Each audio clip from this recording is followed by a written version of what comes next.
ஓம் சாந்தி sister. ஓம் சாந்தி brother. குஷியா இருக்கீங்களா? குஷியா இருக்கேன். ஓகே, இன்னைக்கு சூப்பர் வாணி சொல்லியிருக்காங்க அப்பா, அவ்வியத்த வாணி. ஓகே சரி, இன்னைக்கு முரளி வாசிக்கலாம். ஓகே. ம் 1/6/2025 காலை முரளி. ஓம் சாந்தி. ரிவைஸ் டேட் வந்து 21/10/2005.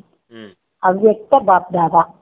சம்பூர்ணம் மற்றும் சம்பன்னம் ஆவதற்கான தேதியை முடிவு செய்து சமயத்திற்கேற்றவாறு இப்போது எவரடி ஆகுங்கள் அப்படின்னு பாபா சொல்றாங்க.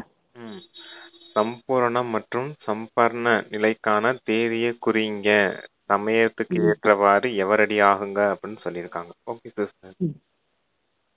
ஓகே. இன்று பாப்தாதா உலகமும் உள்ள குழந்தைகளின் 3 ரூபங்களை பார்த்து கொண்டிருக்கிறார்.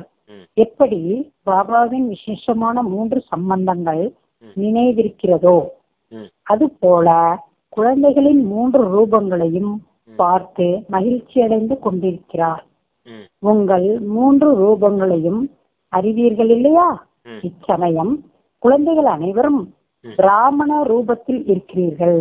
பிராமணர்களின் கடைசி ஸ்டேஜ் பிராமணரில் இருந்து ஃபரிஸ்தா, பிறகு ஃபரிஸ்தாவில் இருந்து தேவதை ஆகிறீர்கள். அனைத்திலும் விசேஷமானது இப்போதைய பிராமண வாழ்க்கை ஆகும். பிராமண வாழ்க்கை விலை மதிக்க முடியாததாகும். பிராமண வாழ்க்கையின் விசேஷத்தன்மை தூய்மை ஆகும். தூய்மைதான் பிராமண வாழ்க்கையின் உண்மை தன்மை ஆகும். தூய்மைதான் பிராமணத்தன்மையின் பர்சனாலிட்டி.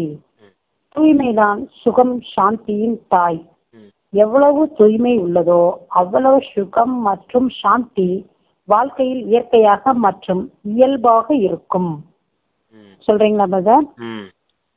என்ன சொல்றாங்க அப்படின்னா, தந்தையினுடைய 3 சம்பந்தம் இருக்கு இல்லையா? தந்தை, ஆசிரியர், சத்குருவா இருக்கார். இந்த 3 சம்பந்தங்களை தந்தையுடையதா இருக்குது. குழந்தைகளுடைய 3 சொரூபத்தை தந்தை பார்த்துட்டு இருக்கேன் அப்படின்னு சொல்றாரு. ஒன்னு என்னன்னா பிராமண ஸ்வரூபம், பரிஸ்தா ஸ்வரூபம், இன்னொன்னு தேவதா ஸ்வரூபம். இப்ப பிராமண ஸ்வரூபத்தை பத்தி சொல்லிட்டு இருக்கார்.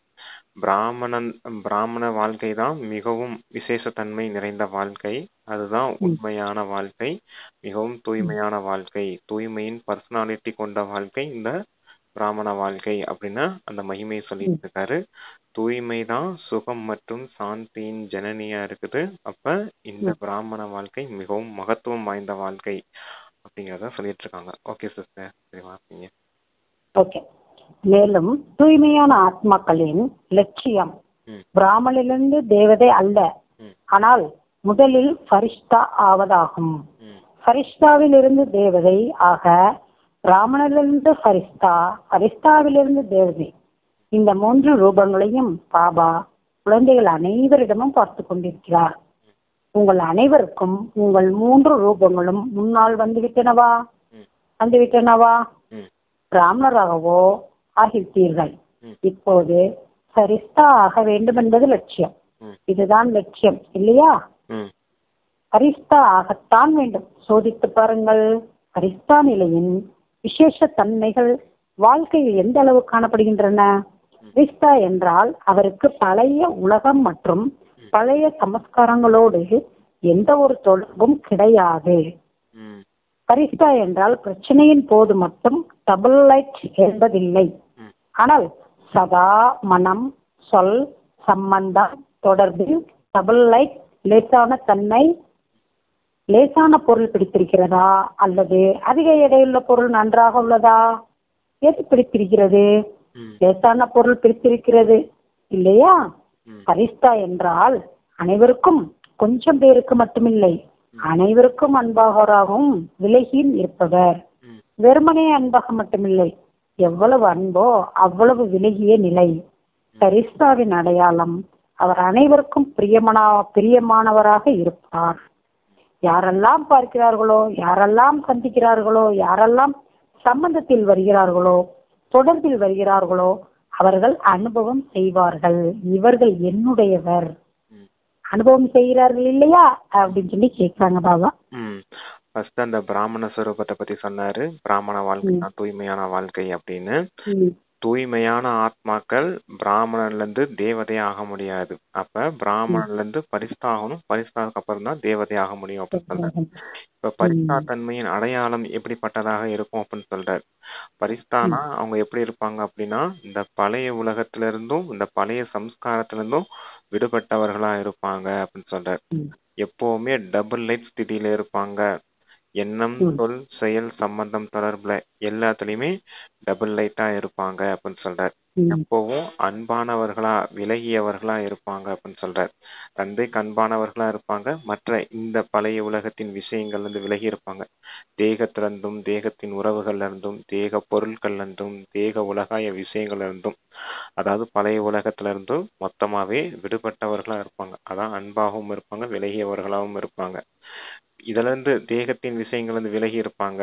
மற்ற எல்லார் கூடயும் ஆத்மாக்கள் இருக்காங்க இல்லையா, அவங்க கிட்ட எல்லாம் அன்பானவர்களா இருப்பாங்க. அப்படி அன்பாக இருக்க காரணத்தினால்தான் இவங்க என்னுடையவர்கள் அப்படின்னு மற்றவங்க நினைப்பாங்களாம். அந்த அளவுக்கு இவங்க மற்றவங்க கிட்ட அன்பானவர்களா இருப்பாங்க. அதாவது ஆத்ம ரூபத்துல ஆத்ம ரீதியில எல்லாருக்கிட்டையும் அன்பா இருக்கணும். ஏன்னா எல்லாருமே நம்மளுடைய சகோதர ஆத்மாக்கள். அப்படிங்கும்போது எல்லாருக்கூடயும் அன்பா இருக்கணும். ஆனா அந்த தேகத்தின் விஷயத்தின் அடிப்படையில வரும்போது பேதங்கள் வந்துரும். அதனால தேகத்தின் விஷயங்கள் வந்து மொத்தமா விலகி இருக்கணும். அதான் அன்பாவும் இருக்காங்க, விலகியவராகவும் இருப்பாங்க. இதான் பரிசுத்தத்தின் அடையாளம் அப்படிங்கறத சரி வாசி. ஓகே. இவர் என்னுடையவர் அனுபவம் செய்கிறார்கள் இல்லையா, அத்தகைய பரிஷ்டா, அதாவது ஒவ்வொருவரும் அனுபவம் செய்ய வேண்டும். இவர் என்னுடையவர், நம்முடையவர் என்ற அனுபவம் ஏற்பட வேண்டும். ஏனென்றால் லேசாக இருப்பார்கள் இல்லையா, அப்போது லேசான தன்மை அனைவருக்கும் பிரியமானவராக ஆக்கிவிடும். பிராமண பரிவாரம் முழுவதும் அனுபவம் செய்ய வேண்டும். இவர் என்னுடையவர் பாரமாக இருக்கக்கூடாது. ஏனென்றால் பரிஸ்தா என்பதன் அர்த்தமே டபுள் லைட். பரிஸ்தா என்றால் சங்கல்பம், பேச்சு, கர்மம், சம்பந்தம், தொடர்பில் எல்லையற்ற நிலை இருக்க வேண்டும். எல்லைக்கு உட்பட்டது இல்லை. அனைவரும் நம்முடையவர் மற்றும் நான் அனைவருக்கும் உரியவன். எங்கே அதிகமான நம்முடையவர் என்பது உள்ளதோ அங்கே லேசான தன்மை இருக்கும். சம்ஸ்காரத்திலும் லேசான தன்மை. எனவே சோதித்து பாருங்கள், எவ்வளவு சதவிகிதம் பரிஸ்தா நிலை வரை சென்று சேர்ந்திருக்கிறீர்கள். சோதித்து பார்க்க வருகிறதா? செக்கரும் ஆகிவிட்டீர்கள், மேக்கரும் ஆகிவிட்டீர்கள். வாழ்த்துக்கள் அப்படின்னு சொல்றார் பாபா. ஆமா, நீங்க இப்ப செக் பண்ணணும் உங்களுக்குள்ள எந்த அளவுக்கு உங்களுக்குள்ள அந்த பரிஸ்தா தன்மை வந்திருக்குது அப்படிங்கறத செக் பண்ணிக்கோங்க அப்படின்னு சொல்றாரு. டபுள் லைட்டா இருக்கீங்களா, வெயிட்லெஸ் ஸ்திதி இருக்குதா அப்படின்னு கேக்குறாரு. டபுள் லைட்னா என்ன? மிகவும் ஒரு லைட் வந்து ஆத்மா நான் ஒளியா இருக்கேன், இன்னொன்னு எனக்கும் மனசுல எந்த வித சுமையும் இல்ல, வெயிட்லெஸ்ஸா பறந்துகிட்டு இருக்கேன். அதான் பறக்கும் பறவையாய் பறக்கக்கூடிய பரிஸ்தா அப்படின்னு சொல்றாங்க இல்லையா. மனமும் புத்தியும் லேசான தன்மையில இருக்கணும், அதுதான் டபுள் லைட். அப்படி வெயிட்லெஸ் ஸ்திதியில இருக்கீங்களா அப்படின்னு கேக்குறாரு. எல்லையற்ற நிலை இருக்க வேண்டும், எல்லைக்கு உட்பட்டது இல்லைன்றாங்களா, அதை கொஞ்சம் சொல்லுங்க நல்லா. எல்லைக்குட்பட்ட நிலைங்கிறது இந்த தேகத்தின் விஷயம் சொன்னோம் இல்லையா, தேகம், தேகத்தின் உறவுகள், இது எல்லாமே எல்லைக்குட்பட்ட நிலை, கீழான நிலைக்கு கொண்டுட்டு வரும். எல்லையற்ற நிலைனா ஆத்மா, ஆத்மாவின் உலகம், ஆத்மாக்களின் தந்தையான பரமாத்மா, இதான் மொத்தமா எல்லோரும் என்னுடைய சகோதர ஆத்மாக்கள் அப்படிங்கிற இந்த எல்லையற்ற நிலைன்றது அது. ஆமா, எல்லையற்ற நிலை, எல்லைக்குட்பட்ட நிலை. இது ரெண்டுல இருந்தும் விலகியவராகவும் அன்பானவராகவும் இருக்கும் முதல்ல சொன்னோம் இல்லையா. அப்ப தனியா இங்க பிரிச்சு சொல்லியிருக்காரு, எல்லையற்ற நிலை, எல்லைக்குட்பட்ட நிலை அப்படின்னு. அதான் உங்களுக்குள்ள எந்த பரிஸ்தாவின் அதாவது நீங்க இப்ப பரிஸ்தாவின் நிலை இப்ப உங்களுக்குள்ள எந்த அளவுக்கு இருக்குது அப்படிங்கறத சோதனை செஞ்சுக்கோங்க. இப்ப நீங்க செக்கராகவும் இருக்கீங்க, செக் பண்ணிக்கக்கூடியவங்களாவும் இருக்கீங்க, அதை உருவாக்கக்கூடிய மேக்கராகவும் இருக்கீங்க இருக்க. வாழ்த்துக்கள் சொல்றாங்க. ஓகே. பாப்தாதாவுக்கு இதே சுப ஆசை. இப்போது சமயத்தை பார்த்து கொண்டு தன்னை யார் மகாரதி என புரிந்து கொண்டிருக்கிறார்களோ அவர்களின் ஸ்டேஜோ 95% இருக்க வேண்டும். அவங்களுடைய ஸ்டேஜ் அதனுடைய அளவு சொல்றாங்க, அப்படிதானே? அவருடைய ஸ்டேஜோ 95% இருக்க வேண்டும். இருக்க வேண்டும் இல்லையா? 98% ஆகிவிடுவோம் என்று யாரோ சொன்னார்கள். வாழ்த்துக்கள். வாயில் குலோப் ஜாமுன் சாப்பிடுங்கள், ஏனென்றால் பார்த்து கொண்டிருக்கிறீர்கள், தெரிந்து கொண்டும் இருக்கிறீர்கள். ஆகிவிடத்தான் வேண்டும், ஆகிவிடுவோம் என்று அர்த்தமில்லை. ஆகத்தான் வேண்டும். ஆகிவிடுவோம், பார்க்கலாம், முயற்சி செய்கிறோம். இப்போது இந்த பாஷையை மாற்றுங்கள். சங்கல்பம் என்னென்ன செய்கிறீர்களோ சோதித்து பாருங்கள். எத்தனை சதவிகிதம் நிச்சயம் மற்றும் வெற்றி பூர்வமாக உள்ளது.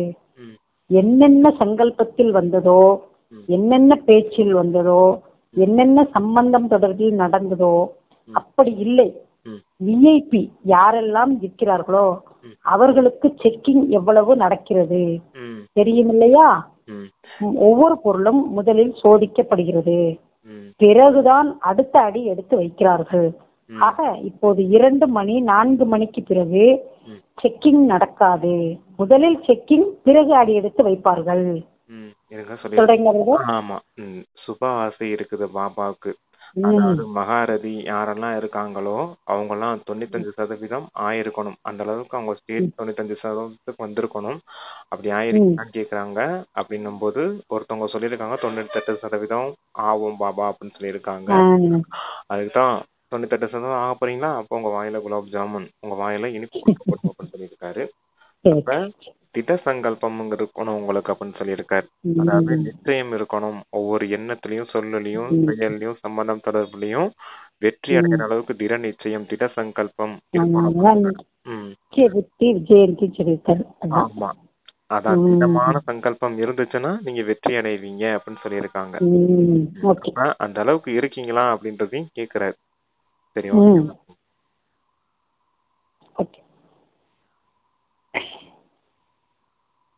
நீங்களோ செக்கிங். ஏனென்றால் இப்போதைய விஐபிக்கள் இருப்பது ஒரு பிறவிக்குத்தான், அதுவும் கொஞ்ச காலத்துக்குத்தான். நீங்களோ சிருஷ்டி டிராமாவின் பிராமணரிலிருந்து பரிஸ்தாவுக்கு எத்தனை விவி போட முடியுமோ அவ்வளவு போடலாம். பாருங்கள், நீங்கள் உங்களுக்கு முன்னால் வி போட்டுக்கொண்டே செல்லுங்கள். நீங்கள் உங்கள் சித்திரத்தையோ பார்த்திருக்கிறீர்கள் இல்லையா? பூஜிக்கப்படுகின்றது, அதை பார்த்திருக்கிறீர்கள் இல்லையா? கோவிலை பார்த்திருக்கவில்லை என்றாலும் சித்திரங்களையோ பார்த்திருக்கிறீர்கள். என்ன சொல்றாரு அப்படின்னா, விஐபிக்கு எப்படி ஒரு இடத்துல இருந்து இன்னொரு இடத்துக்கு போனாங்கன்னா எத்தனை செக்கிங் இருக்கும் அவங்களுக்கு, அதே போல நீங்களும் யாரா இருக்கீங்க, விஐபியா இருக்கீங்க அப்படின்னு சொல்றாரு. வெரி வெரி இம்பார்ட்டன்ட் பர்சன்ஸா இருக்கீங்க அப்படின்னு சொல்றாரு. ஏன்னா நீங்க யாரா இருக்கீங்க, இப்ப பிராமணரா இருக்கீங்க, பரிசாக போறீங்க. அப்ப எவ்வளவு தூய்மையான ஆத்மாக்களா மாற போறீங்க, பரிசாக்கள் இருந்து தேவதையா மாற போறீங்க. அப்போ விஐபிக்கு முன்னாடி எத்தனை வி போட்டாலும் உங்களுக்கு அது சூட் ஆகும். ஏன்னா அவ்வளவு முக்கியமான ஆத்மாக்கள் நீங்க அப்படின்றதுக்காக அத சொல்றாங்க. வெரி இம்பார்ட்டன்ட் பர்சன்ஸ் நீங்க. உங்களுடைய ஜட சித்திரத்தை பாருங்க, இன்னமும் எந்த அளவுக்கு பூஜை நடந்துகிட்டு இருக்குது. அந்த சித்திரத்தை பார்த்து கூட எவ்வளவு மகிமை செய்யறாங்க, எவ்வளவு மதிப்பு வாய்ந்தவர்களா இருக்கீங்க. அப்ப நீங்க எவ்வளவு பெரிய விஐபிங்கிறது உங்களுக்கு தெரிஞ்சிருக்குதா அப்படின்னு கேக்குறாரு. ஓகே சிஸ்டர், சரி வாசிங்க. என்றாலும் சித்திரங்களையோ பார்த்திருக்கிறீர்கள். இப்போதும் கூட அவற்றுக்கு எவ்வளவு மதிப்பு, எவ்வளவு பெரிய பெரிய கோவில்கள் கட்டுகின்றனர். உங்கள் சித்திரங்களும் 3 அடியில் வந்து விடுகின்றன. அப்படியானால் உங்களுக்கு எவ்வளவு மதிப்பு? சித்திரங்களுக்கும் மதிப்பு உள்ளது இல்லையா? உங்கள் சித்திரங்களை தரிசனம் செய்வதற்காக எவ்வளவு பெரிய கியூ நிற்கின்றது. மற்றும் சைத்தன்யத்தில் எவ்வளவு விவிஐபிக்கள் நீங்கள். அதனால் அடியெடுத்து வைப்பதற்கு முன் செக் பண்ணுங்கள். செய்த பிறகு செக் பண்ணினால் அந்த அடியோ போய்விட்டது, அந்த அடி மீண்டும் உங்கள் கையில் வராது. அஞ்ஞான காலத்திலும் கூட சொல்கின்றனர், யோசித்து புரிந்து கொண்டு காரியம் செய்யுங்கள். காரியம் செய்த பிறகு யோசிக்காதீர்கள். முதலில் யோசியுங்கள், பிறகு செய்யுங்கள். ஆக அந்த சுகமானத்தின் இருக்கையில் இருங்கள். எவ்வளவு பொசிஷனில் இருக்கிறீர்களோ அவ்வளவு ஆப்போசிஷன், அதாவது எதிர்ப்பு இருக்காது. அப்போசிஷன் இருக்காது அப்படின்னு சொல்றாரு. எந்த அளவுக்கு உங்களுக்கு பொசிஷன்ல இருப்பீங்களோ, அதாவது சமான்ல இருப்பீங்களோ, அந்த அளவுக்கு ஆப்போசிஷன், எதிர்ப்புகள் எல்லாமே நீங்கி போயிடும் அப்படின்னு சொல்றாரு. விஐபியா இருக்கீங்க, அப்புறமேலும் உங்களுக்கு இந்த ஆப்போசிஷன் முடியணும் அப்படின்னா பொசிஷன்ல இருக்கணும். நீங்க சமான்ல இருந்தீங்கன்னா அந்த ஆப்போசிஷன் எல்லாம் முடிஞ்சு போயிடும், மாயின் எதிர்ப்பு எல்லாம் முடிஞ்சு போயிடும் சொல்லிருக்காங்க. Okay sister. எப்போது பொசிஷன் இல்லாதிருக்கிறீர்களோ அப்போதுதான் மாயாவின் அப்போசிஷனாக இருக்கும். ஆக இப்போது பாப்தாதாவின் கேள்வி சம்பூர்ணமாக வேண்டும், சம்பன்னமாக வேண்டும் என்பதுதான் அனைவரின் லட்சியமாக உள்ளது. லட்சியம் உள்ளதா அல்லது கொஞ்சம் கொஞ்சம் ஆக வேண்டுமா? லட்சியம் உள்ளதா? அனைவருக்கும் லட்சியம் உள்ளதென்றால் கையை உயர்த்துங்கள். சம்பூர்ணமாக வேண்டுமா? நல்லது. எதுவரை? நீங்கள் மக்களிடம் கேள்வி கேட்கிறீர்கள் இல்லையா? உங்கள் லட்சியம் என்ன? ஆக இன்று பாப்தாதா விசேஷமாக டீச்சர்களிடம் கேட்கிறார். 30 வருடமாக உள்ளவர்கள் இருக்கிறீர்கள் இல்லையா? அப்போது 30 வருடமாக இருப்பவர்கள் நாளைய தினமே தங்களுக்குள் அமர்ந்து புரோகிராம் தயார் செய்ய வேண்டும். மீட்டிங் நிறையவே நடத்துகிறீர்கள். Meeting cheating. ஆனால் இப்போது அந்த மாதிரி மீட்டிங் நடத்துங்கள். எதுவரை சம்பன்னமாவோம்? மற்ற எல்லா பங்கன்களும் கொண்டாடுகிறீர்கள். தேதிகளை முடிவு செய்கிறீர்கள். இன்ன புரோகிராம், இன்ன தேதி. இதற்கு தேதி கிடையாதா? இத்தனை வருடங்கள் வேண்டும் சொல்லுங்கள். ஏன் அப்தாதா ஏன் சொல்கிறார்? ஏனென்றால் பாபாவிடம் இயற்கை கேட்கிறது, எப்போது விநாசம் செய்வது? அப்போது பாப்தாதா என்ன பதில் சொல்வது? சம்பூர்ணமாகறதுக்கான தேதியை குறிங்க அப்படின்னு சொல்றாரு. சம்பூர்ணமாகறீங்க, சம்பூர்ணமாகணும். அப்ப அதற்கான தேதியை குறிங்க, ப்ரோக்ராம் செய்றீங்க, மற்றபடி அந்த ஃபங்க்ஷன்ஸ் எல்லாம் நடத்துறீங்க அப்படின்னா அதுக்கெல்லாம் தேதி குறிச்சு தானே செய்றீங்க. அதே போல சம்பூர்ணமாகறதுக்கான தேதியும் குறிங்க அப்படின்னு சொன்னார். அதுக்கு முன்னாடி ஒண்ணு சொல்லியிருந்தாரு.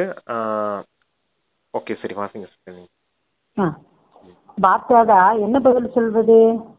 பாப்தாதா குழந்தைகளிடம் கேட்கிறார் இல்லையா? எதுவரை? இன்றைய விசேஷ தலைப்பு எதுவரை? இரட்டை வெளிநாட்டினர் அமர்ந்திருக்கிறார்கள் இல்லையா? அப்போது இரட்டை முயற்சி நடைபெறும் இல்லையா? அற்புதம் செய்யுங்கள். வெளிநாட்டினர் உதாரணமாகுங்கள். பிராமண பரிவாரத்துக்கு முன், உலகத்துக்கு முன் சம்பன்னம் மற்றும் சம்பூர்ணம். சர்வ சக்திகள் சர்வ குணங்களால் சம்பன்னம், அதாவது சம்பூர்ணம் அனைத்தும் இருக்க வேண்டும். மனம், சொல், சம்பந்தம், தொடர்பு நான்கில் ஒன்றில் கூட பலவீனமாக இருந்துவிட்டால் சம்பந்தம் என சொல்ல மாட்டார்கள். 4 விஷயங்கள் நினைவு உள்ளது இல்லையா? மனம், சொல், சம்பந்தம், தொடர்பில் கர்மமும் வந்துவிட்டது. 4 விஷயங்களிலும் மனம், சொல்லிலோ நாங்கள் சரியாக இருக்கிறோம், சம்பந்தம் தொடர்பில் கொஞ்சம் உள்ளது என்று அந்த மாதிரி இல்லை சொன்னோம் இல்லையா? யாருக்கு முன்னால் சென்றாலும், யாருடைய தொடர்பில் சென்றாலும் அவர்கள் அனுபவம் செய்ய வேண்டும். இவர் என்னுடையவர், எனது என்பதில் கௌரவம் உள்ளது இல்லையா? மற்றவர்கள் மீது இவ்வளவு லேசான தன்மை இருப்பதில்லை, கொஞ்சம் பாரமாகி விடுகிறது. ஆனால் தன் மீது லேசான தன்மை ஏற்படுகிறது.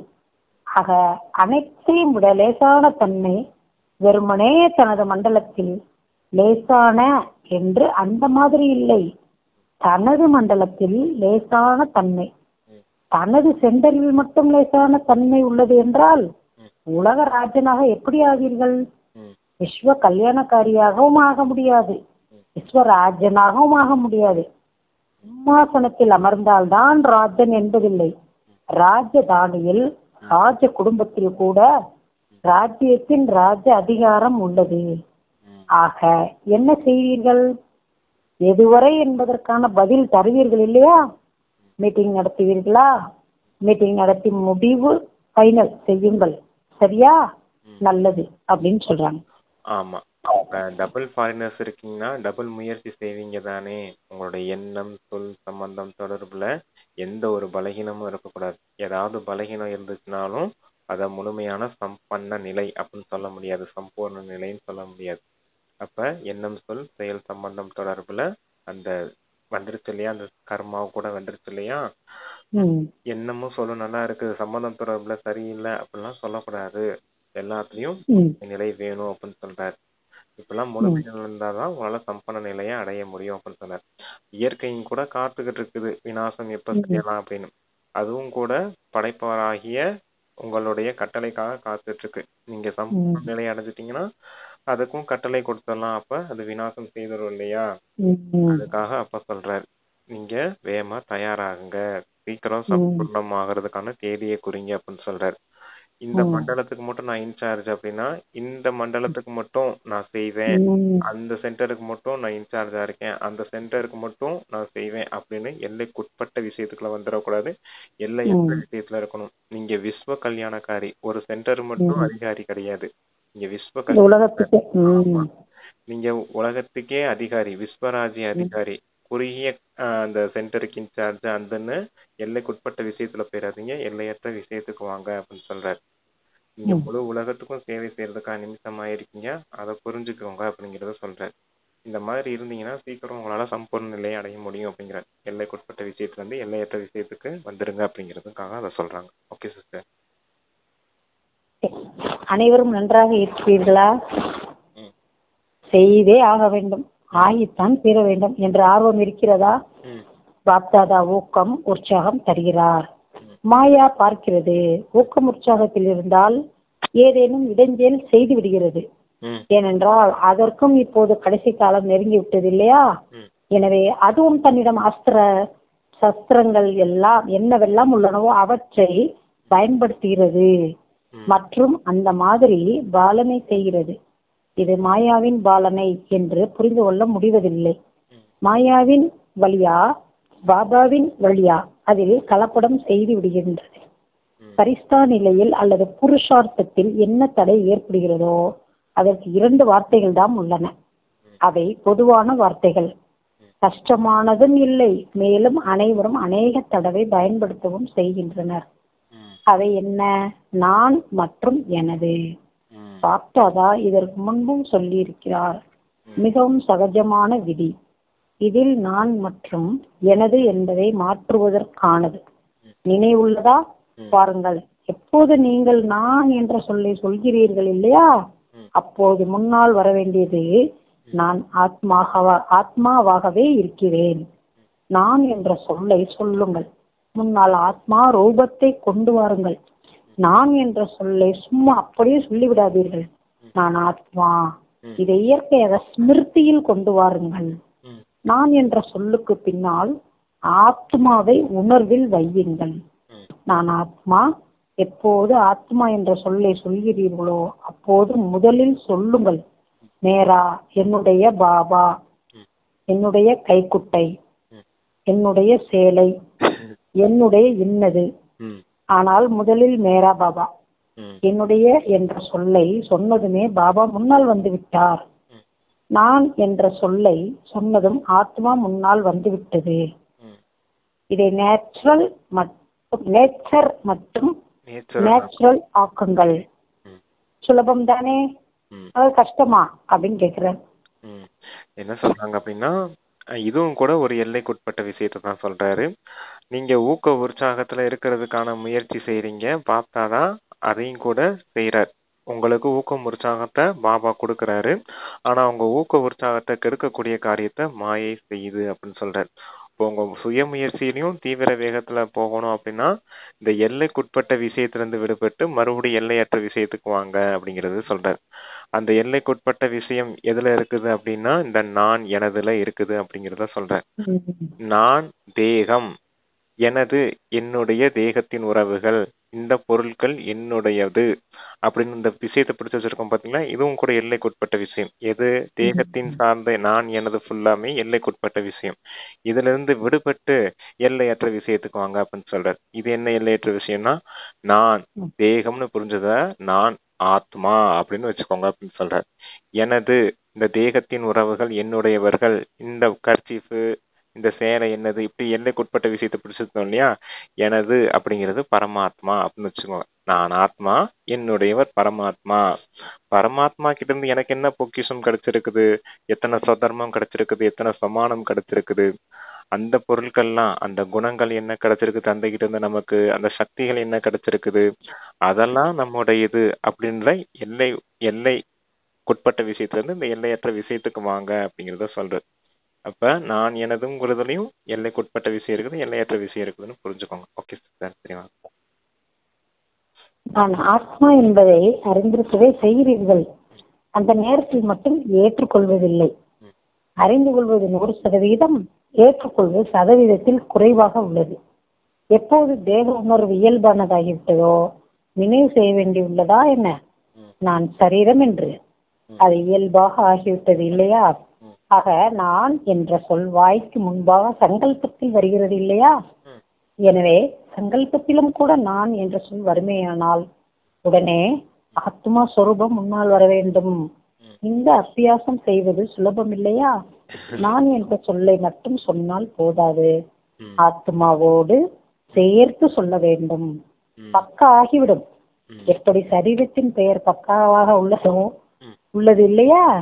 மற்றவர்களை கூட யாராவது அழைத்தால் நீங்கள் இப்படி இப்படி திரும்பி பார்ப்பீர்கள், செய்வீர்கள். ஆக நான் ஆத்மா, ஆத்மாவின் உலகம் பாப்தாதா, ஆத்மாவின் சம்ஸ்காரம் பிராமணரிலிருந்து பரிஸ்தா, பரிஸ்தாவிலிருந்து தேவதா. அப்போது என்ன செய்வீர்கள்? இந்த மனதின் ட்ரில்லை செய்ய வேண்டும். இப்போது டாக்டர்களும் சொல்கிறார்கள், ட்ரில் செய்யுங்கள், ட்ரில் செய்யுங்கள், எக்ஸசைஸ் செய்யுங்கள் என்று. எனவே இந்த எக்ஸசைஸ் செய்யுங்கள். நான் ஆத்மா, என்னுடைய பாபா. ஏனென்றால் சமயத்தின் வேகத்தையோ டிராமாவின் படி மெதுவாக ஆக்க வேண்டி உள்ளது. படைப்பவர் தாம் தீவிரமாக வேண்டும், படைப்பு அல்ல. சொல்றீங்களா வேத? ஆமா, சொல்லிடலாம். அந்த நான் எனது எப்படிப்பட்டதா இருக்குது, இந்த தேகத்தின் விஷயமா இருக்குது. உங்க தேகத்தின் பேரை சொல்லி கூப்பிட்டா திரும்பி பார்ப்பீங்க. அது எப்படி ஈஸியான நேச்சுரல் நேச்சரா இருக்குது. தேகத்தின் விஷயம் எல்லாமே நான் தேகம், நீங்க நினைக்கிறது, அந்த உணர்றது, அந்த வார்த்தையில நான் கொண்டுட்டு வர்றது எல்லாமே எப்படி இருக்குது, சங்கல்பத்துல வர்றதுக்கு முன்னாடி வாயில வருது இல்லையா? அவ்வளவு நேச்சரா ஆயிப்போ இருக்குது அந்த எல்லைக்குட்பட்ட விஷயம் எல்லாம். ஆனா நீங்க ஒரு அபியாசம், இப்போ ஒரு முயற்சி செய்யணும். நான் எப்பெல்லாம் அந்த வார்த்தை வருதோ அப்ப ஆத்மா நான் அப்படிங்கிற அந்த சொரூபம் நேச்சுரல் நேச்சரா ஆகணும் அப்படிங்கிறத நல்ல கவனம் கொடுத்துக்கோங்க அப்படின்னு சொல்றாரு. அப்ப நீங்க ஆத்மா, நான் ஆத்மா, என்னுடையவர் பரமாத்மா, அதான் மேரா பாபா அப்படின்னு சொன்னாரு. உங்களுடைய சம்ஸ்காரம் எப்படிப்பட்டதா இருக்கணும்? பிராமணனா இருக்கு இப்ப நானு, நாளைக்கு பரிஸ்தாவாகி தேவதையா மாற போறேன், இதுதான் என்னுடைய சம்ஸ்காரமா இருக்கணும் அப்படிங்கிறத சொல்லியிருக்காங்க. இதுதான் நான் எனது, என்னுடைய சம்ஸ்காரம்னு சொல்றது இதான் தான் இருக்கணுமே தவிர மாயின் சம்ஸ்காரத்துல என்னுடைய சம்ஸ்காரம்னு பிடிச்சு வச்சுக்க கூடாது.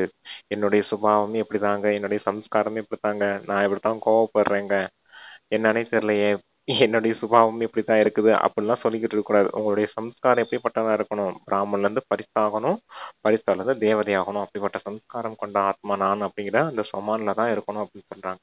ஓகே சிஸ்டர், சரிவா. படைப்பவர் தாம் தீவிரமாக வேண்டும், படைப்பு அல்ல. ஆனால் இப்போதைய சமயத்தின்படி சமயம் வேகமாக சென்று கொண்டுள்ளது. இயற்கை எவரடியாக உள்ளது, கட்டளைக்காக மட்டும்தான் காத்து கொண்டு உள்ளது. டிராமாவில் உள்ள நேரத்தின் கணக்குப்படிதான் கட்டளை இருக்கும் இல்லையா? ஸ்தாபனை செய்பவர்கள் எவரடியாக இல்லை என்றால் விநாசத்திற்கு பின் பிரளயம் ஏற்பட்டு விடுமா? பிரளயம் ஏற்பட வேண்டுமா? அல்லது விநாசத்திற்கு பிறகு ஸ்தாபனை ஏற்பட்டே ஆக வேண்டுமா? ஆக ஸ்தாபனைக்கு நிமித்தமாகி இருப்பவர்கள் இப்போதைய சமயத்தின்படி எவரடியாக இருக்க வேண்டும். பாப்தாதா இதையே பார்க்க விரும்புகிறார். இப்படி பிரம்மா பாபா அர்ஜுன் ஆனார் இல்லையா, முன்னுதாரணம் ஆனார் இல்லையா? அவ்வாறே பிரம்மா பாபாவை பின்பற்றுபவர்களாக யார் ஆகப் போகிறீர்கள்?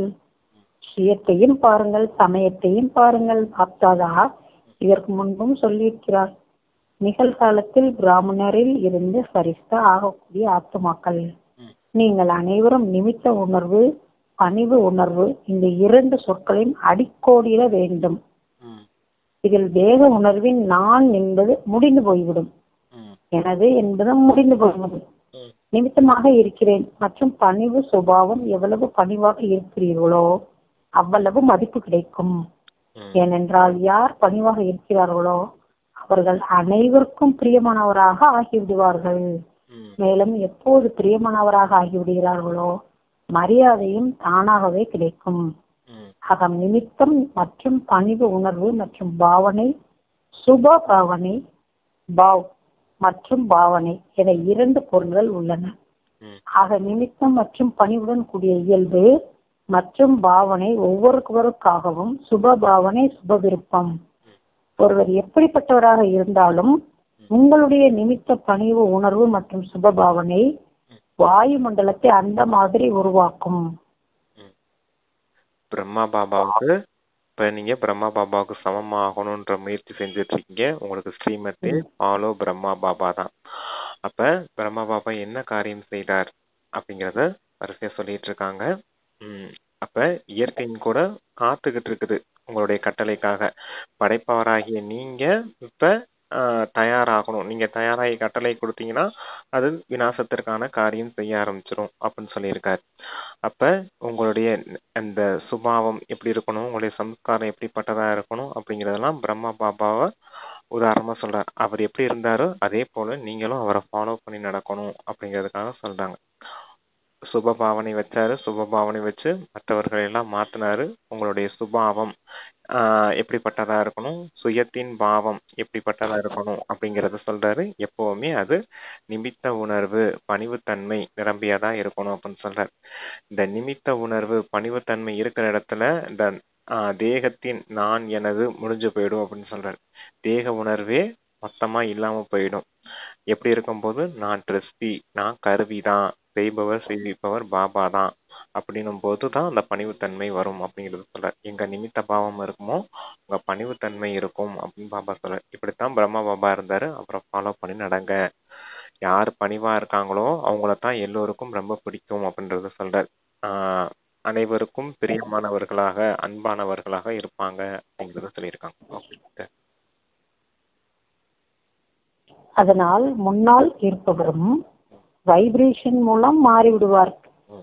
குழந்தைகள் அநேகர் ஆன்மீக உரையாடல் செய்கிறார்கள் இல்லையா? அப்போ சொல்கிறார்கள், நான் 1 மாதமாக சுபபாவனை வைத்தேன், அவர் மாறவே இல்லை. பிறகு கலைத்து போகிறார்கள், மனச்சோர்வு அடைந்து விடுகிறார்கள். இப்போது அந்த அப்பாவிகளின் உள்ளுணர்வு அல்லது திருஷ்டி கல்லை போல் உள்ளது. அதில் கொஞ்சம் சமயமோ ஆகும் இல்லையா? நல்லது, அவர் மாறவில்லை என வைத்துக் கொள்ளுங்கள். அப்போது நீங்கள் உங்களை சரியாக வைத்துக் கொள்ளலாம் இல்லையா? நீங்கள் உங்கள் பொசிஷனில் ஸ்திதியில் இருங்களேன். நீங்கள் ஏன் மனச்சோர்வு அடைகிறீர்கள்? நல்லது, சுபபாவனை வைக்கிறீங்க, அவங்க எப்படிப்பட்டவங்களா இருக்காங்க? கல்லு போல இருக்காங்க. அப்ப அவங்க மாறாட்டினா என்ன? நீங்க சுபபாவனை வைக்கிறீங்க இல்லையா? நீங்க வைக்கிறதுனால என்ன ஆகுது? உங்களுக்குள்ள ஒரு மாற்றம் வந்துருது அப்படின்னு சொல்றாரு. அவங்க மாறாட்டினாலும் போறாங்க, நீங்க மாறிடுவீங்க இல்லையா? அதுக்காகத்தான் தந்தை சுபபாவனை வைக்க சொல்ற அப்படிங்கறத சொல்லியிருக்காங்க. Okay sister. அவர் மாறவில்லை என்றால் நான் அவரோடு மாற மாட்டேன். நீங்கள் மனச்சோர்வடைந்து விட்டீர்கள் என்றால் அவர் சக்திசாலி ஆகிவிட்டார். அவர் உங்களை மாற்றிவிட்டார். நீங்கள் உங்கள் சுகமானத்தின் இருக்கையை விட்டு ஏன் இறங்கி விடுகிறீர்கள்? வீண் எண்ணங்களும் எழக்கூடாது. ஏன் ஏன் என கேட்டதும் வீண் எண்ணங்களின் வாசல் திறந்தது. அந்த திறந்த வாசல் கதவை மூடுவது மிகவும் கஷ்டம். எனவே ஏன் என்று யோசிக்காதீர்கள். இரக்கமுள்ளவராகி வைப்ரேஷன் கொடுத்து கொண்டே இருங்கள்.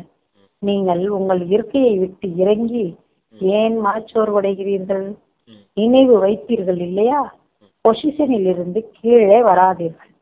பிறகு எதிர்ப்பு அதிகமாகிவிடும். மனிதருக்கு மனிதர் எதிர்ப்பாகிவிடும். ஒருபோதும் உங்களுக்கு வீண் சங்கல்பம் எழும்பவே கூடாது அப்படின்னு சொல்றாரு. வீண் சங்கல்பம் வருது, ஏன் இப்படி நடந்துச்சு, எதுக்காக இப்படி நடந்துச்சு, இப்படி இல்லாம நடக்கும் அப்படின்னு கேள்விக்குறி வச்சுக்கிட்டே போறதுதான் வீண் சங்கல்பம் சொல்லுவார். டிராமால இருந்துச்சு நடந்துச்சு, டிராமால இருக்குது நடந்துகிட்டு இருக்குது. போன கல்பத்துல என்ன நடந்துச்சோ அதான் இப்போ நடந்துகிட்டு இருக்கு. டிராமா ரிப்பீட் ஆகிக்கிட்டு இருக்கு அப்படின்ற இந்த பாயிண்ட்ஸ் எல்லாம் இருக்குது இல்லையா? இதெல்லாம் யூஸ் பண்ணும் போது அந்த வீண் சங்கல்பம் நின்று போயிடும். அதான் வீண் சங்கல்பத்தை ஒருபோதும் கொண்டுட்டு வராதீங்க. அதுதான் மாயையின் வாசல் அப்படிங்கறத சொல்றார். வீண் சங்கல்பத்தின் வாசலத்துல குழப்பத்துல போயிடுவீங்க அப்படின்னு சொல்றார். ஒருபோதும் மனசோர்வு அடையக்கூடாது. ஏன்னா எங்க குழப்பம் வந்துருச்சோ அங்க மனசோர்வு வந்துரும் இல்லையா? அதான் சொல்றாரு, மனசோர்வு அடையக்கூடாது, வீண் சங்கல்பத்தை எழுப்பக்கூடாது அப்படின்னு. எப்பவும் அவங்கள சுபபாவனை வைக்கணும் அப்படிங்கறத சொல்றாரு. சுபபாவனை வைக்கிறதுனால அவங்க மாறுறாங்களோ இல்லையோ, ஆனா நீங்க மாறிடுறீங்க இல்லையா? ஒருவேளை நீங்க மாறாம மனசோர்வுலே இருக்கீங்க அப்படின்னா அவங்க உங்களை மாத்திட்டாங்கன்னு அர்த்தம் அப்படின்றாரு. நம்ம ஒருபோதும் அவங்களுடைய பிரபாவத்துல போயிடக்கூடாது. நம்மளுடைய பிரபாவத்துலதான் மற்றவர்களை கொண்டுட்டு வரணும் அப்படிங்கறதுக்காக பாபாத்தை சொல்றாங்க. சரிங்க சிஸ்டர். சரி வாங்க. ம். சுபாவ சம்ஸ்காரத்தில் எதிர்ப்பாகிவிடும். பாவம் அவர்களுக்குள் எதிர்ப்பாகிவிடும். எனவே பொசிஷனில் இருங்கள். ஆக நாளை என்ன செய்வீர்கள் நினைவுள்ளதா? பாப்தாதாவுக்கு அன்பு உள்ளது இல்லையா? அதனால் அவர் அனைவரும் பிரம்ம பாபாவுக்கு சமமாக ஆக வேண்டும் என எதிர்பார்க்கிறார். பாபாவுக்கு முன்னால் எதிர்ப்பு வரவில்லையா? பிரம்ம பாபாவுக்கு முன்னால் எதிர்ப்பு வரவில்லையா? மாயாவிடமிருந்தும் எதிர்ப்பு வந்தது, ஆத்துமாக்களின் எதிர்ப்பும் வந்தது. ஆனால் பிரம்ம பாபா தமது பொசிஷனை விட்டாரா? விடவில்லை அல்லவா? அதனால்தான் பரிஸ்தா ஆனார் இல்லையா? ஆக இப்போது தன்னை பரிஸ்தா என புரிந்து கொண்டு செல்லுங்கள். நான் பரிஸ்தா. ஆனால் ஒருவர் மற்றவரையும் கூட பரிஸ்தா ரூபத்தில் பாருங்கள். அனைவரும் பரிஸ்தாக்கள். எனக்கு பழைய உலகத்தோடும் தொடர்பில்லை, என் பழைய சம்ஸ்காரங்களுடனும் தொடர்பில்லை, இந்த பிராமணர்கள் யாருடனும் தொடர்பில்லை. முடிந்தது. இவரும் பரிஸ்தா அவரும் பரிஸ்தா என்ற அதே பார்வையில் பாருங்கள். இந்த சங்கல்பத்தை வாயுமண்டலத்தில் பரவச் செய்யுங்கள். நல்லது. பிரம்ம பாபா ஃபாலோ பண்ணி நடங்க. அப்ப பிரம்ம பாபா எப்படி பரிஸ்தா ஆனாரு, அதே போல நீங்களும் பரிஸ்தா ஆயிடுவீங்க. எல்லாரையும் பரிஸ்தான்ற ரூபத்திலேயே பாருங்க. இந்த பழைய உலகம், பழைய சம்ஸ்காரத்துல இருந்து விடுபட்டவர்களா இருங்க. அப்ப எல்லையற்ற அந்த வைராக்கியத்தின் உள்ளுணர்வின் மூலமா அந்த வாயு மண்டலத்தையும் உருவாக்கிடுவீங்க அப்படின்றத சொல்லியிருக்காங்க. அந்த எல்லைக்குட்பட்ட விஷயமே எதுக்குமே உங்களுக்குள்ள வரக்கூடாது, எல்லாமே எல்லையற்ற விஷயத்துலதான் இருக்கணும் அப்படிங்கிறதுக்காக அதை சொல்லியிருக்காங்க. சரி, ஓகே. இப்போது ஒரு நிமிடம் அந்த மாதிரி சக்திசாலி சர்வ சக்திகள் நிறைந்த கிரணங்களை உலகின் ஆத்மாக்களுக்கு கொடுங்கள். நாலாபுரமும் உங்கள் சக்திகளின் வைப்ரேஷன்கள் உலகில் பரவட்டும். Dead silent. நல்லது. நாலாபுரமும் உங்களுடைய சக்திகளை பரவ செய்யுங்க அப்படின்னு சொல்லியிருக்காரு. இங்க உங்களுடைய பரிஸ்தா ஸ்வரூபத்துல இருந்து முழு உலகத்துக்கும் சக்காஸ் கொடுங்க அப்படின்னு சொல்லியிருக்காங்க. டெட் சைலன்ஸ்ல போயிடுங்க அப்படின்னு சொல்லியிருக்காங்க. Okay sister. நாலாபுரமும் உள்ள பிராமன்ஸோ பரிஸ்தா குழந்தைகளுக்கு சதா சுய தரிசனத்தின் மூலம் தன்னை சோதித்தறிந்து தன்னை மாற்றிக்கொள்ளக்கூடிய பிரம்மா பாபாவை பின்பற்றக்கூடிய கட்டளைப்படி நடக்கும் குழந்தைகளுக்கு சதா டபுள் லைட் ஆகி சேவை மற்றும் புருஷார்த்தம் செய்யக்கூடிய பரிஸ்தா ஆத்மாக்களுக்கு சதா தங்கள் பொசிஷனில் இருக்கை மீது செட்டாகி எதிர்ப்பை முடித்துவிடக்கூடிய மாஸ்டர் சர்வசக்திவான் குழந்தைகளுக்கு சங்கம யுகத்தின் பிரத்யட்ச பலனை அனுபவம் செய்யக்கூடிய பாபாவின் சமீப குழந்தைகளுக்கு பாப் தாதாவின் அன்பு நினைவு மற்றும் நமஸ்தே. வரதானம். பிரத்யட்சத்தாவின் சமயத்தை சமீபத்தில் கொண்டு வரக்கூடிய சதா சுப சிந்தனையாளர் மற்றும் சுய சிந்தனையாளர் ஆகுக. சேவையில் வெற்றிக்கான ஆதாரம் சுப சிந்தனையாளர். வெற்றிக்கான ஆதாரம் சுப சிந்தனையாளர் உள்ளுணர்வு. ஏனென்றால் உங்களது இந்த உள்ளுணர்வு ஆத்மாக்களின் கிரகிக்கும் சக்தி மற்றும் அறிவு தேடலை அதிகரிக்கின்றது. இதனால் வாய்மொழி சேவை சகஜமாக வெற்றியடைந்து விடுகிறது. மேலும் சுயத்திற்காக சுய சிந்தனை செய்யக்கூடிய சுய சிந்தனையாளர் ஆத்மா சதா மாயா ப்ரூஃப் எவருடைய பலவீனங்களையும் கிரகித்துக் கொள்வதன் மூலம் மனிதர் மற்றும் வைபவங்களின் கவர்ச்சியிலிருந்து ப்ரூஃப் ஆகிவிடுகிறது. ஆக எப்போது இந்த இரண்டு வரதானங்களையும் நடைமுறை வாழ்க்கையில் கொண்டு வருகிறீர்களோ அப்போது பிரத்யட்சதாவின் சமயம் அருகில் வந்துவிடும். ஒன்னு சுப சிந்தனையாளர் ஆகுங்க, இன்னொன்னு சுய சிந்தனையாளர் ஆகுங்க. 2 வரதானம் அப்படின்றத சொல்லியிருக்காங்க. சுப சிந்தனையாளர் அப்படின்னா சுபமான சிந்தனை இருக்கக்கூடியவங்க. எது நடந்தாலும் நன்மைதான் நடக்கும், எது நடந்தாலும் அது சுபமான காரியமா தான் நடக்கும் அப்படிங்கிற அந்த உணர்வுல இருக்கக்கூடியவங்க. இப்படி இருந்தீங்க அப்படின்னா சேவையில வெற்றி கிடைக்கும் அப்படின்னு சொல்றார். வாய்மொழி சேவையில கண்டிப்பா வெற்றி கிடைச்சிரும் அப்படிங்கிறதுக்காக சுப சிந்தனையாளர் ஆகுங்க அப்படின்னு சொல்லியிருக்காரு. இது ஒரு வரதானம். 2வது சுய சிந்தனையாளர் ஆகுங்கள் அப்படிங்கிறார் சொல்றார். சுய சிந்தனையாளரா இருக்கும் போது என்ன ஆகுது அப்படின்னா மாயா ப்ரூஃப் ஆயிடுறீங்க. மற்ற ஆத்மாக்களினுடைய பலகீனங்களை கிரகிக்கக்கூடியவர்களாகவும் இருக்க மாட்டீங்க, இந்த மனிதர்கள், வைபவங்கள் இது போன்ற விஷயங்களின் கவர்ச்சியில போகக்கூடியவர்களாகவும் இருக்க மாட்டீங்க அப்படின்னு சொல்றார். இப்படிப்பட்டவர்களா இருந்தீங்க அப்படின்னா மாயா ப்ரூஃபா இருப்பீங்க அப்படின்னு சொல்றார். ஒன்னு சுப சிந்தனையாளரா இருக்கீங்க, இன்னொன்னு சுய சிந்தனையாளரா இருக்கீங்க அப்படின்னு சொல்றார். சுப சிந்தனையாளரா இருக்கும் போது அந்த கிரகிக்கக்கூடிய சக்தி, அந்த மற்றவர்களை அந்த அறிந்து கொள்ளக்கூடிய சக்தி எல்லாமே அவங்களுக்கு கிடைக்குது. யாரு? மற்றவர்களுக்கு கிடைக்குது. அதனால சுப சிந்தனையாளர்கள் ஆகுங்க அப்படின்னு ஒரு வரதானமும், சுய சிந்தனையாளர் ஆகிறதன் மூலமா இந்த மனிதர்கள், வைபவங்கள் கிட்ட இருந்து விடுபட்டவர்களா, அந்த கவர்ச்சியிலிருந்து விடுபட்டவர்களா மாயா ப்ரூஃபா ஆயிடுறீங்க. இந்த 2 வரதானத்தையும் கரெக்டா பயன்படுத்துனீங்க அப்படின்னா பிரத்யட்சத்தா கண்டிப்பா நடந்தேறும் அப்படின்னு சொல்லியிருக்காங்க சிஸ்டர். ஓகே. இன்றைய ஸ்லோகன், தன்னுடைய சங்கல்பங்களையும் கூட அர்ப்பணம் செய்து விடுவீர்களானால் அனைத்து பலவீனங்களும் தாமாகவே விலகி போய்விடும். சங்கல்பத்தை கூட அர்ப்பணம் செய்திடணும் அப்படின்னு சொல்றேன். யாருக்கிட்ட அர்ப்பணம் செய்வீங்க? தந்தைக்காக அர்ப்பணம் செய்திடணும். அப்ப உங்களுடைய எல்லா பலகீனங்களும் மொத்தமா அழிஞ்சு போயிடும் அப்படின்னு சொல்லியிருக்காங்க. Okay sister. அவ்யக்த இஷாரா. ஆத்மீய ஸ்திதியில் நிலைத்திருப்பதற்கான அப்பியாசம் செய்யுங்கள். உள்முக நோக்குள்ளவர் ஆகுங்கள். பரமாத்மா அன்பை அனுபவம் செய்வதற்காக உள்முக நோக்கு உள்ளவராகி இந்த தேகத்திலிருந்து விலகிய ஆத்மீக ரூபத்தில் நிலைத்திருப்பதற்கான அப்பியாசத்தை அதிகப்படுத்துங்கள். சதா உள்முக நோக்கின் குகையில் இருப்பீர்களானால் பழைய உலகத்தின் சூழ்நிலையில் இருந்து விடுபட்டு கொண்டே செல்வீர்கள். சூழ்நிலையின் பிரபாவத்தில் வரமாட்டீர்கள். பரமாத்மாவின் அன்பை அனுபவம் செய்யறதுக்கு எப்பவுமே நீங்க உள்நோக்கு முகமுடையவரா ஆகணும் அப்படின்னு சொல்றாரு. அப்படி இருந்தீங்க அப்படின்னா தேகத்தின் விஷயத்துல இருந்து விலகியவரா இருப்பீங்க. தேகத்தின் உணர்வுல இருந்து விலகியவரா இருப்பீங்க. எப்பவும் அந்த ஆத்மீக ரூபத்தில் நிலைச்சிருக்கக்கூடியவர்களா இருப்பீங்க அப்படின்னு சொல்றாரு. இப்படி இருந்தீங்க அப்படின்னா எப்பவும் அந்த உள்நோக்கு முகம் அப்படிங்கிற குகைக்குள்ள போய் அமர்ந்து இருந்தீங்க அப்படின்னா இந்த பழைய உலகத்தின் சூழ்நிலை, அதனுடைய பிரபாவம் இருக்குது இல்லையா, அதுல இருந்தெல்லாம் விலகியவரா இருப்பீங்க. மொத்தமா நீங்க பாதுகாப்புடையவரா இருப்பீங்க அப்படின்னு சொல்றாரு. இப்படிலாம் இருந்தீங்கன்னா மொத்தமா பரமாத்மா தந்தையின் அன்பை அனுபவம் செய்ய முடியும் உங்களால அப்படின்னு சொல்றாரு. அதாவது எப்பவும் உள்நோக்கு முகமுடையவரா இருங்க அப்படின்னு சொல்றாரு. பழைய உலகத்தின் சூழ்நிலை எதுவுமே உங்கள மீது பிரபாவத்தை ஏற்படுத்த முடியாது. எப்பவும் ஆத்மாவான நீங்க பரமாத்மா தந்தையின் அன்புல மூழ்கி இருக்க முடியும் சொல்றாங்க. Okay sister. Okay brother. Thank you. ஓம் சாந்தி. தேங்க்யூ பாபா.